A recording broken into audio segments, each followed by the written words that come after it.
Coming up at 10, a nicotine vape ban taking effect in the new year limits what store owners can sell. Dedicated to Eastern and Southern Kentucky, this is WYMT Mountain News at 11. Good evening, I'm Amelia Lee. A new law set to take effect tomorrow has some Kentucky vaping businesses concerned. House Bill 11 passed the legislature and was signed into law by the governor. It was designed to keep vaping products away from kids, and it sets fines for businesses who break the law. But some say there's a lot of unintended consequences with the law, and those enforcing it could put some out of business. WYMT's Phil Pendleton spoke to one Central Kentucky business owner about his concerns. The concern is that nearly everything on this shelf will be considered illegal tomorrow, January 1st. Theoretically, the vast majority of products in every vapor store will be illegal tomorrow unless they've made a lot of adjustments. Tony Florence says the enforcement arm of the bill, passed with the intent to keep products away from kids, is the State Alcoholic Beverage Control Agency. Has interpreted HB 11 in such a way that she's requiring a safe harbor certification document that doesn't exist for any product to stay on the market. A total of 5 businesses and the Kentucky Hemp Association filed a lawsuit against House Bill 11. A judge dismissed that lawsuit. It was appealed, but then the Kentucky Court of Appeals rejected that appeal earlier this month. Florence says there's other lawsuits still working their way in both the state and federal level. He says he's operating a legitimate business that is helping people kick a habit. And they're just people who are trying to quit smoking. I mean, like I said, there are, depending on who you go by, between 300 and 400,000 vapors in Kentucky, and these adults need options. Florence says he doesn't plan to close up shop anytime soon. I feel as though I am very responsible for all the people that work for me and their livelihood, and I'll do everything I can to make sure they still get their paycheck every week. But he says it's concerning given that the law also carries a $1,000 fine for violations. He's just hoping it doesn't come to that for legitimate legal Kentucky businesses. In Lexington, Phil Pendleton, WYMT Mountain News. We reached out to the state ABC, Secretary of State office, and others who filed the bill, but we have not heard back from them today.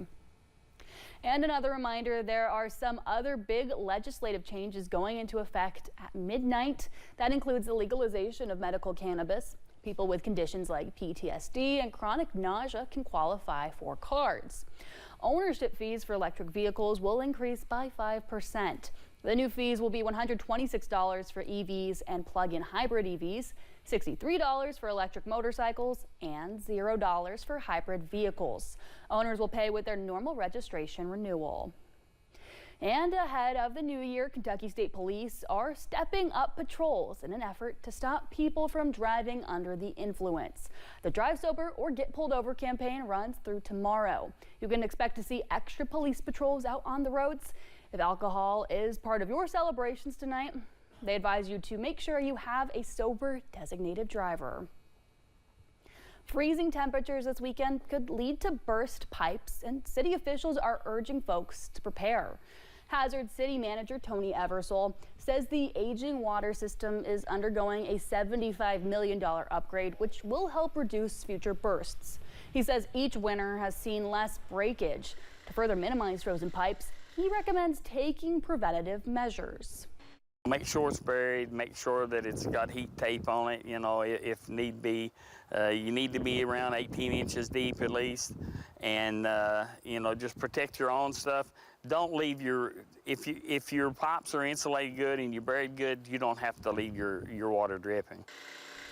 Eversole says crews are on standby 24/7, and if you do experience a pipe burst, you should call the water leak line or Hazard City Police. That number is right on your screen, 606-436-2222.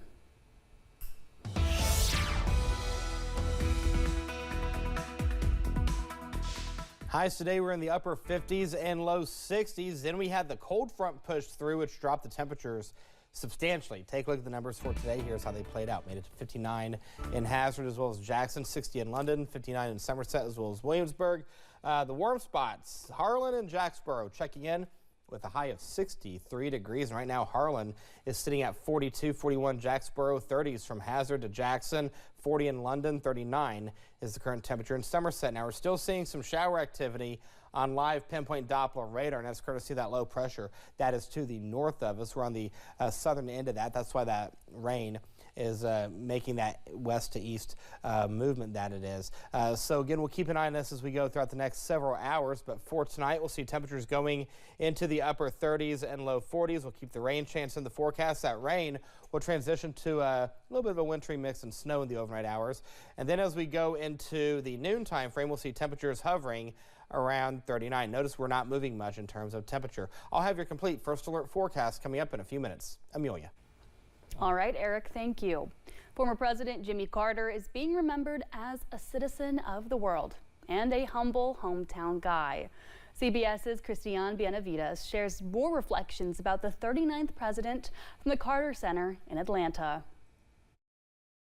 Those who knew Jimmy Carter in his tiny hometown of Plains, Georgia, considered him a friend.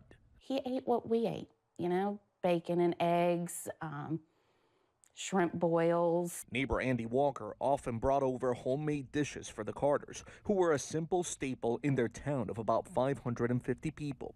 Grandson Jason Carter summed it up like this in an interview with CBS News. He was the president for 4 years. He was the governor of Georgia for 4 years. And for the other 92 years of his life, he was just a citizen. And he considered that to be a high title. For nearly half of his life, Carter was followed everywhere by a group of Secret Service agents at home. We would jog down this road here. And abroad. You had kids in Africa that lived in villages, and they were probably 6 and 7 or 8 year old, and they would be hollering, "Jimmy Carter, Jimmy Carter, Jimmy." The former president will lie in repose here at the Carter Center beginning Saturday for mourners to come pay their respects. But visitors have been stopping by to honor Carter's memory. That included Habitat for Humanity CEO Jonathan Reckford, who laid a signature blue hard hat for his highest profile volunteer.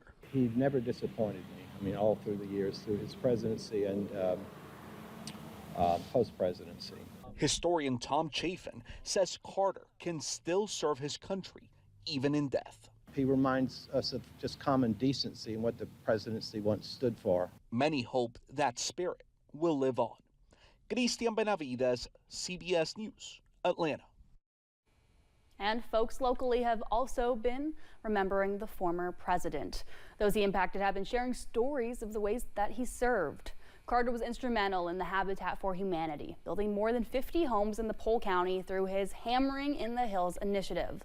Leaders say he came into the area as a force for change, working diligently alongside volunteers to give people a home, which they say was part of his lasting legacy.